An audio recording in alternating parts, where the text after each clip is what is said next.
Vamos a tener abiertas nuestras Biblias en el Salmo 26.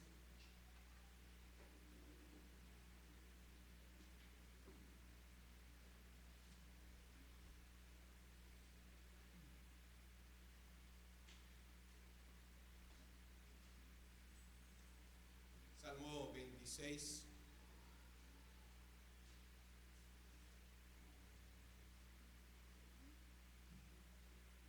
Es un salmo muy interesante, es un salmo poco conocido, pero es un salmo que de manera especial quisiera que meditáramos en este aspecto, un aspecto fundamental que es la integridad. Es con lo que inicia el salmista y es con lo que termina el salmista. Y lo que quisiera es que meditáramos la integridad como un distintivo realmente cristiano. Somos los seguidores y discípulos de Cristo, las personas que deberíamos destacar por ser personas íntegras. Y tristemente a veces no lo es así. Tristemente escuchamos a veces frases de personas en la misma iglesia y decimos: ¿con quién voy a reparar el carro? Con el taller de ahí de la siguiente colonia. El hermano es cristiano. Y hay gente que dice en nuestra propia iglesia: no, prefiero ir con uno que no sea cristiano. Tengo peores experiencias con los cristianos que con los no cristianos. Y mucho de esto habla acerca de la integridad. Dice el verso número 1 del Salmo 26: Júzgame, oh Jehová, porque yo en mi integridad he andado. Oremos. Señor bendito, en esta hora pedimos que tú nos dirijas y que tu Espíritu Santo, que es el único que puede realmente hablar a nuestra mente, a nuestro corazón, a nuestra vida entera. Tu Espíritu Santo que mora en nosotros nos instruya, nos redarguya, nos hable en esta hora. Que sea tu palabra, solamente tu palabra, que llegue a nosotros. Te lo pedimos en Cristo Jesús. Amén. La palabra integridad designa el estado del ser humano entero y sin división. Es algo en donde podríamos decir una consistencia que fluye. Todas nuestras acciones externas fluyen de nuestro interior. Una escritora lo ponía con estas palabras. Dice: la integridad es cuando todo lo que tú haces, eres, dices, sientes y piensas vienen del mismo lugar. Todo lo que tú haces, eres, dices, sientes, piensas, viene del mismo lugar.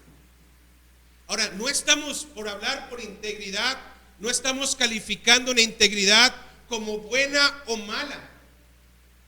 Estamos hablando en que la persona sea consistente con lo que es, con lo que piensa, con lo que dice, con lo que se hace. Algunas veces podemos ser consistentes con la maldad, con la equivocación.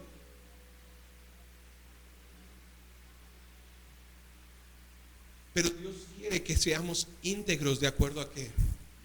A su palabra. Íntegros de acuerdo a como Él nos creó. Y lo primero que tenemos que pensar en esta hora es que cuando hablamos de integridad debemos de remontarnos hasta la creación y pensar que tú y yo fuimos creados para ser personas íntegras. Antes de que Adán y Eva cayeran, antes de que el mundo fuera afectado por el pecado, Adán y Eva vivían de una manera íntegra. Aquello que pensaban, hacían, y correspondía entonces sus pensamientos y sus sentimientos con sus acciones, con todo lo que ellos eran. Tú y yo fuimos creados como personas íntegras para vivir en integridad. El ser humano debería ser un ser humano íntegro. Y piensen por un momento en eso. Cuando un joven empieza a buscar una señorita, se pregunta sobre si ese joven o esa señorita es íntegro o no. Hay la atracción, se acercan, empiezan a platicar, pero nunca empieza a pensar, oye, ¿aquello que me está diciendo realmente es lo que hace o no? ¿Por qué? ¿Por qué no nos hacemos a veces, cuando entramos en nuestras relaciones humanas con otras personas, a veces, ¿por qué no hacemos esto? Porque lo presuponemos. Presuponemos que la persona con la que yo voy a hablar, con la que yo voy a tratar, va a ser una persona íntegra. Que aquello que me está diciendo va a ser verdad. Que aquello que dice que hará, lo hará. Y normalmente entramos entonces en nuestras relaciones con esa presuposición. Presuponemos que lo que se nos está diciendo es verdad. Y deberíamos. Ahora, hay áreas en nuestra vida y en nuestra sociedad que hacemos completamente lo contrario. Y tristemente cada vez más sucede. Cada vez más nos podemos acercar, y lo voy a tener que decir desde estos dos polos, con un político y pensamos que es una persona íntegra. La presuposición general, independientemente si esta es verdadera o falsa, no importa cuál sea, es que no hay personas que íntegras. Ahora, no nos quedemos en el ámbito social y político, traigámoslo al ámbito religioso. Cada vez más hay falsedad. ¿En dónde? En los aspectos religiosos. Cada vez más hay líderes religiosos que no son personas lógicamente íntegras, que se descubre una y otra vez, y las personas hoy en día, y podrías decir en la sociedad, no tienen un buen concepto necesariamente de las personas religiosas, o si lo había, se ha estado cada vez que perdiendo y perdiendo y perdiendo y perdiendo. ¿Por qué? Porque no se ha vivido en esa integridad. Y miren, hermanos y amigos, la integridad es tan fundamental que si no existe, nuestra sociedad realmente se desmorona. Piensen, por ejemplo, en tantos aspectos sociales y reales en nuestra vida que está a nuestro alrededor. Piensen en una mujer golpeada, maltratada por su esposo, en donde su esposo le dice: te amo, de veras te amo con todo mi corazón. Y al ratito la golpea. Ahora, cuando vemos ejemplos como esto, normalmente decimos: yo no soy así. Pero probablemente muchos de nosotros somos padres. ¿Y qué les decimos a nuestros hijos? Te voy a ayudar con la tarea. Sí, espérame tantito. Papá, necesito ayuda. Sí, espérame tantito. Sí, lo voy a hacer. Hay esposas que dicen, los esposos llegan con nuevos proyectos a la casa y nos creen. No, cada año hay un nuevo proyecto. Nunca se termina. No nos vayamos tan lejos. Nosotros mismos, muchas veces como padres, no vivimos de acuerdo aquello que pensamos, o aquello que decimos, o aquello que creemos. Nuestras acciones no concuerdan con nuestros sentimientos, o nuestros sentimientos no concuerdan con nuestras palabras. Cualquiera que estos sean. Es necesaria la integridad para poder vivir realmente en sociedad, para poder vivir en comunión, para poder vivir con racionalidad y coherencia. Y aunque Dios nos creó para ser personas y seres humanos íntegros, la verdad es que tú y yo no lo podemos ser en su totalidad. La verdad es que no podemos realmente llegar y decir todo lo que yo pienso, creo, hago, realmente tiene coherencia y lógica. Jamás me equivoco, jamás vas a ver una incongruencia en mí.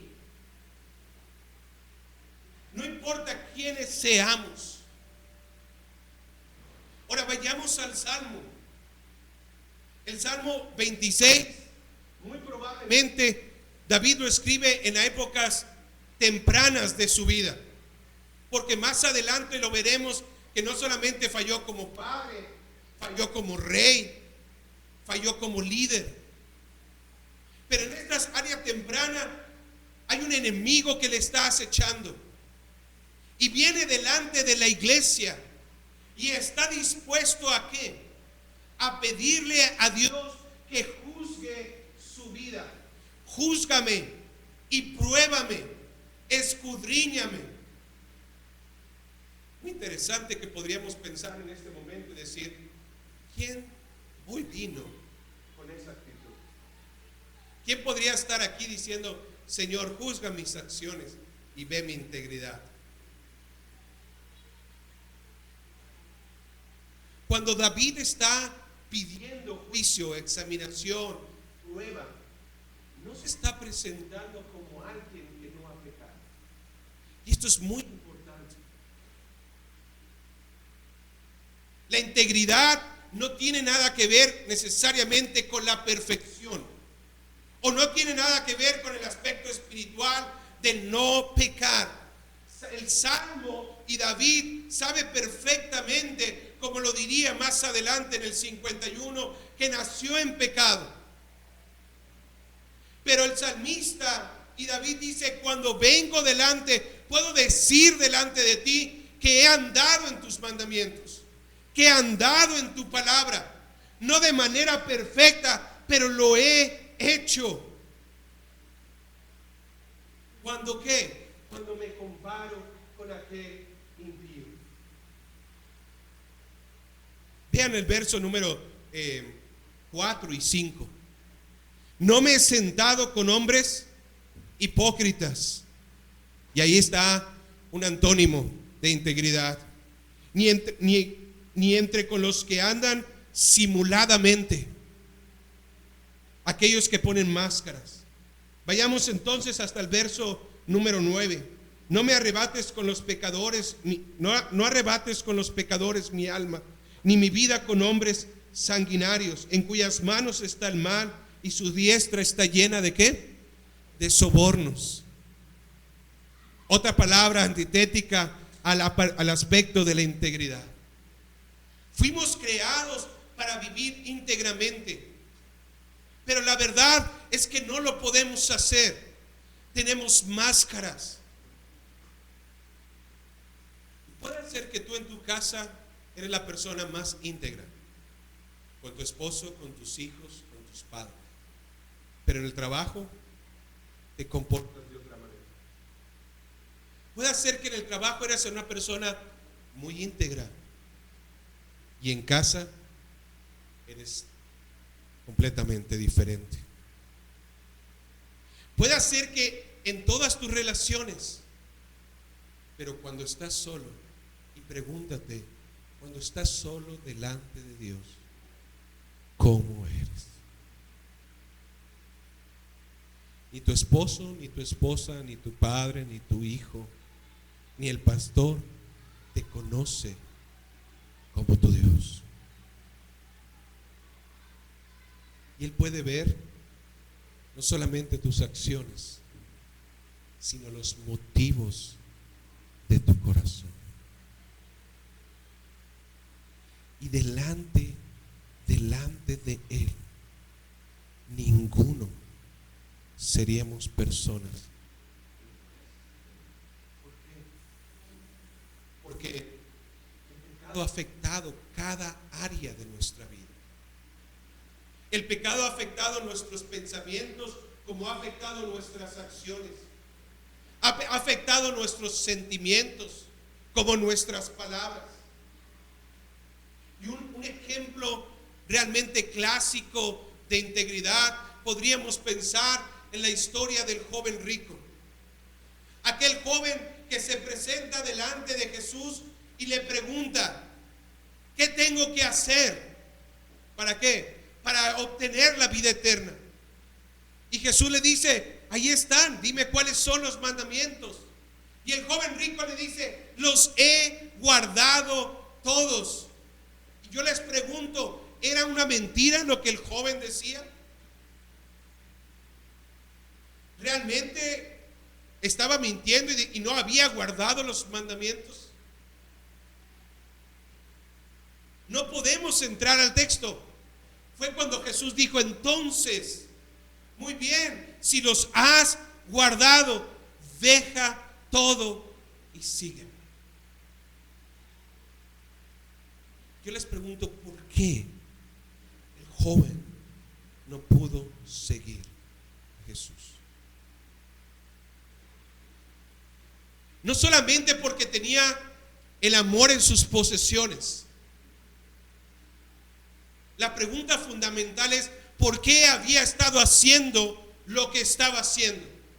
O sea, ¿por qué había guardado los mandamientos? ¿Cuál había sido el motivo para guardar los mandamientos? Y muy probablemente entonces los motivos para guardar los mandamientos no tenían nada que ver con glorificar a Dios, con realmente servirle de corazón. Estaba guardando los mandamientos, ¿para qué? Para poder presentarse como una persona justa delante de los demás. Y muy probablemente en las iglesias es donde vemos más hipócritas, porque muchas veces nos presentamos delante del Señor este día de adoración diciendo: veme Dios, no he robado como los que están allá afuera, no he mentido como los que están allá afuera. Allá sí roban y engañan, pero yo no lo he hecho. La pregunta es: ¿qué te tiene aquí? ¿Por qué hiciste? Y te darás cuenta que aún en nuestras buenas obras, te darás cuenta que aún en el cumplimiento de los mandamientos, muchas veces la motivación que está dentro de nuestro corazón ni siquiera es realmente glorificar a Dios o servir al prójimo. Está nuestra propia apariencia, está nuestra propia alabanza. Y es por eso cuando nos presentamos delante de Dios, quien puede ver realmente lo que hay en nuestro corazón. Hace unos momentos el pastor Pedro dijo en la confesión de pecados, ¿verdad? Dijo: no solamente ustedes, sino también los pastores. Y normalmente pensamos y decimos: si la iglesia conociera nuestros pensamientos, si la iglesia conociera nuestras oraciones. ¿Por qué? Si mi esposa supiera realmente todo lo que hay en mí, todo lo que siento, todo lo que creo, todo lo que pienso. ¿Le dices todo a tu esposa, a tu esposo? No, ¿verdad? No creo que le digas todo lo que piensas. Y a veces es bueno no decirlo. Te metes en más problemas, te metes en más dificultades. No necesariamente tienes que decirlo todo.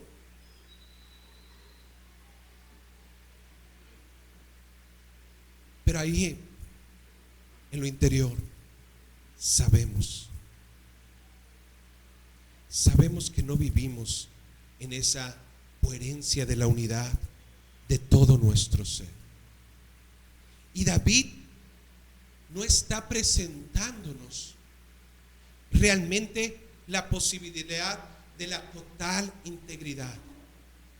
David se está presentando delante del Señor como un siervo que realmente quiere glorificarle y alabarle, como un siervo que lo ha intentado con todo su corazón, como un siervo que realmente ha querido caminar delante de Dios, y en ese sentido, al caminar, está dispuesto a ser examinado, está dispuesto a ser confrontado, probablemente aún con su pecado, está dispuesto a crecer.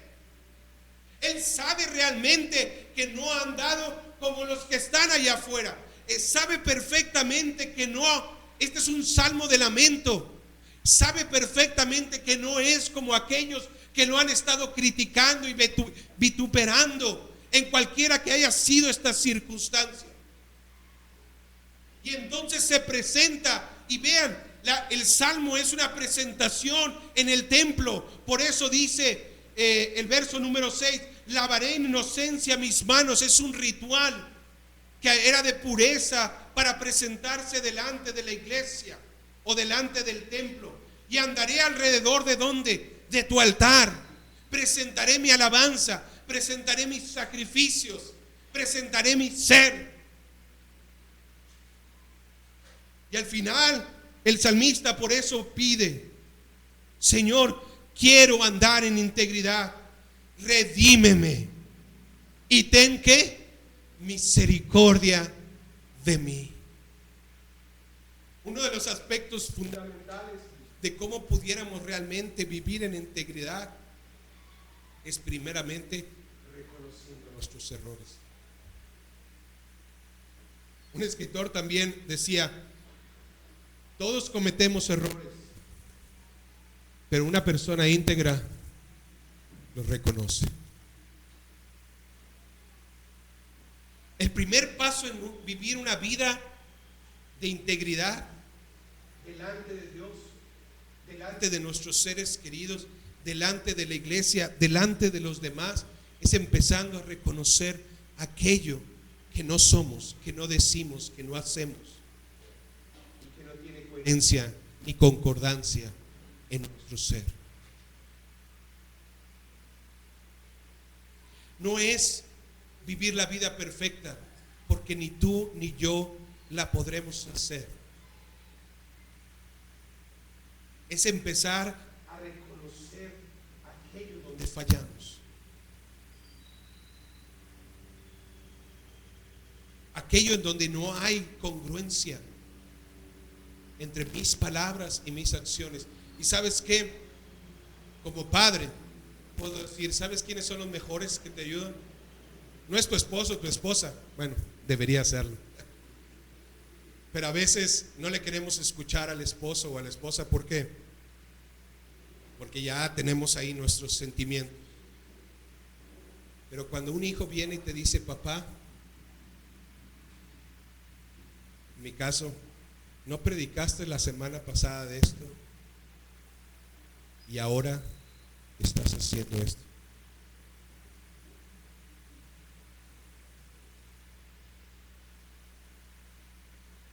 Esos seres queridos que te rodean son aquellos realmente que pueden confrontarte para que tú puedas ver en dónde estás fallando. Pero el reconocer el problema no es suficiente.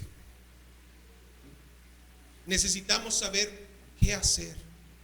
Y vean el Salmo número 26 nuevamente: escudriñame, oh Jehová, y pruébame, examina mis más íntimos pensamientos. Gracias, ya se me enrojeció la boca.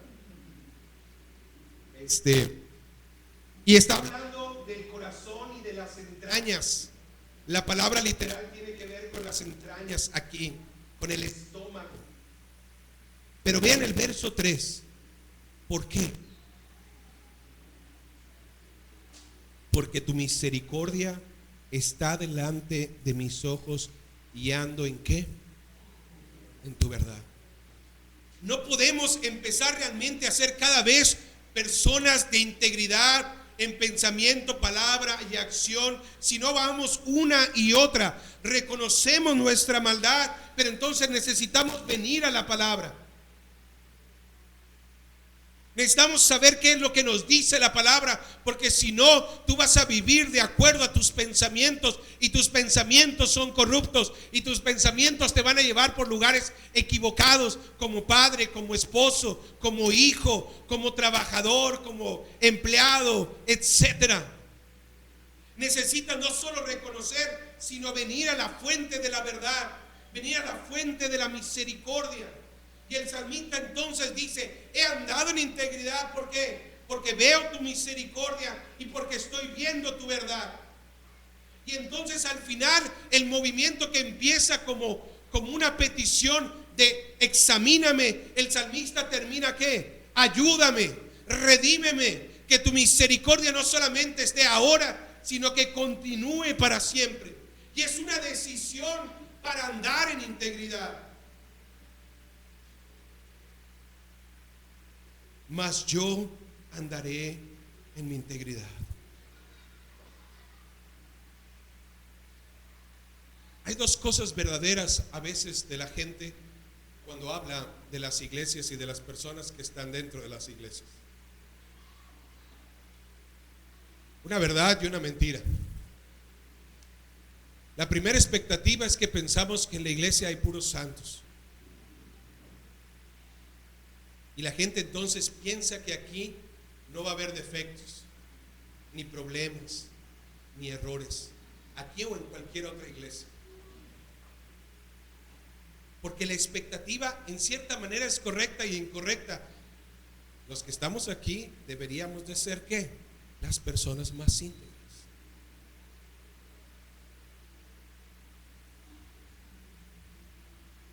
Y por otro lado, dicen, es que ahí solamente hay una serie de personas hipócritas que no hacen lo que dicen, que no hacen lo que predican. Y por un lado es verdad, pero por otro lado ¿qué? Es mentira. ¿Por qué? Porque la iglesia es para ¿quiénes? ¿Para los santos o para los pecadores? ¿El evangelio para quién es? ¿Para los justos o para los pecadores? ¿Para los sanos o para los enfermos? No venimos delante del Señor pensando, y si tú vienes hoy delante de Dios así, realmente estás equivocado. No venimos para presentar nuestra justicia delante de Dios. Venimos para presentar ¿cuál justicia? La justicia de Cristo Jesús. No solamente tengo que reconocer mi error y mi maldad y mi incongruencia, mi incoherencia en mis palabras y en mis acciones. Necesito regresar a la verdad.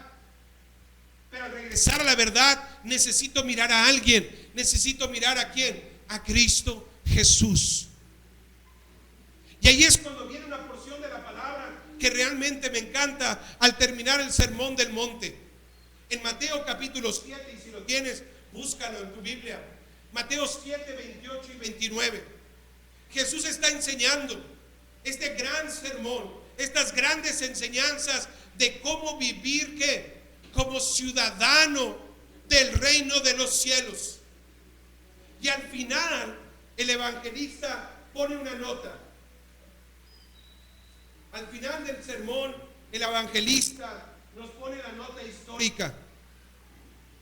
Y cuando terminó Jesús estas palabras, dice, la gente se admiraba ¿de qué? De su doctrina, porque les enseñaba como quien tiene autoridad y no como los escribas. Y hermanos y amigos, a veces caricaturizamos a los escribas, pero eran las personas que buscaban con todo y su error realmente cumplir la ley. Y cumplían la ley en altos estándares. Se equivocaban en su corazón, y había orgullo en su corazón, pero cumplían la ley. Y cuando dice la palabra de Dios que Jesús hablaba con autoridad, nos está diciendo no solamente él era un buen orador, no solamente tenía bonitas ilustraciones o contaba buenos chistes y atraía a la gente. ¿Qué está diciendo aquí? Hacía lo que ¿qué? Lo que predicaba, lo que decía. ¿Sabes cuál es el mejor ejemplo? ¿Cuál es el pasaje siguiente al Sermón del Monte? Véanlo ahí. ¿Cuál es la siguiente historia después del Sermón del Monte? Jesús ha enseñado de manera magistral esta gran enseñanza, y lo primero que se le presenta es un leproso, y no lo sana a la distancia, sino que ¿qué hace? Lo toca. Y Jesús dice: quiero ser limpio. Nuestro Señor Jesús no tuvo pecado, y cuando hablamos de que no tuvo pecado, yo quiero que pienses en esto. Aquello que decía, lo hacía.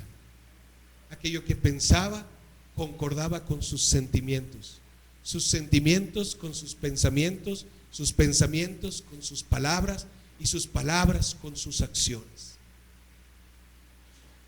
No solamente murió en la cruz para perdonar tu pecado como un cordero santo, sino que cumplió la ley y vivió de tal manera vivió esta vida. ¿Para qué? Para que tú pudieras entrar al cielo. Y constantemente lo digo, y no sé si lo dije la última vez que vine aquí, pero si lo dije, lo tengo que volver a repetir. Y si ya te lo sabes, qué bueno, y si no, recuerda. Si hoy te llama Dios a su presencia, ¿qué le dirías para que entraras al cielo?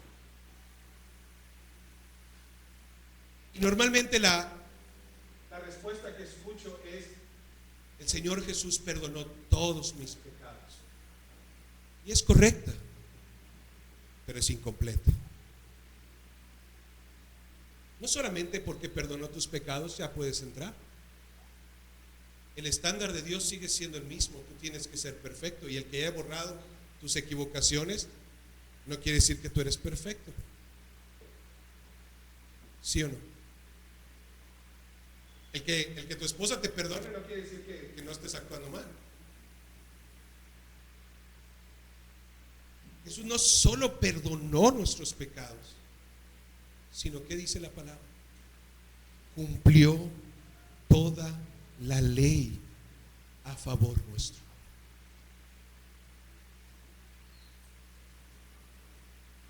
De tal forma que no solamente tienes justicia por decir: el juez te dijo, eres malo, pero te perdono, vete con tu maldad.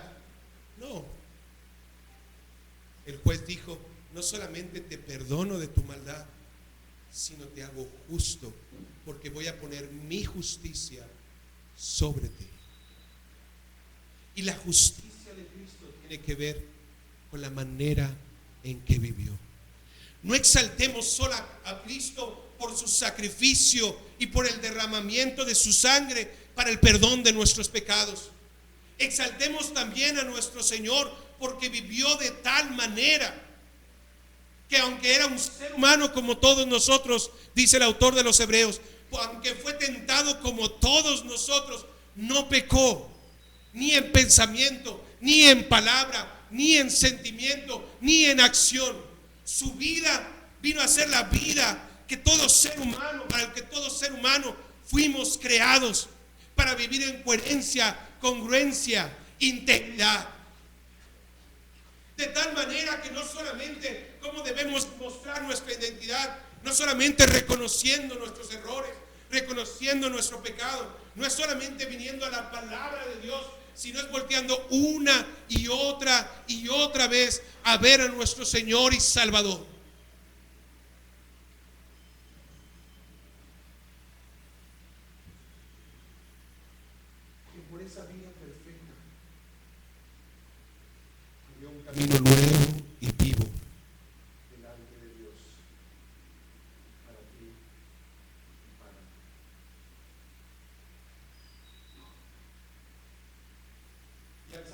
entonces te pregunto, ¿cómo quieres ser reconocido?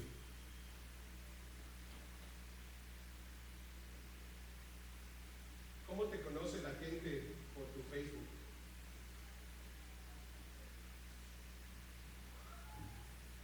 En tu trabajo, en tu casa, con tus amigos. Qué hermoso, hermano, fuera que dijeran, ¿sabes qué? Ahí en esa iglesia hay personas íntegras. No perfectas, pero íntegras. Personas que buscan hacer lo que dice. Que una y otra vez, aunque tropiecen, se levantan y caminan. ¿Para qué? Para la honra y la gloria del Señor, para mostrar lo que su Salvador ha hecho por ellos.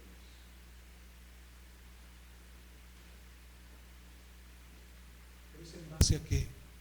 A que tú y yo volteemos una y otra vez a ver a nuestro Señor y Salvador Jesús.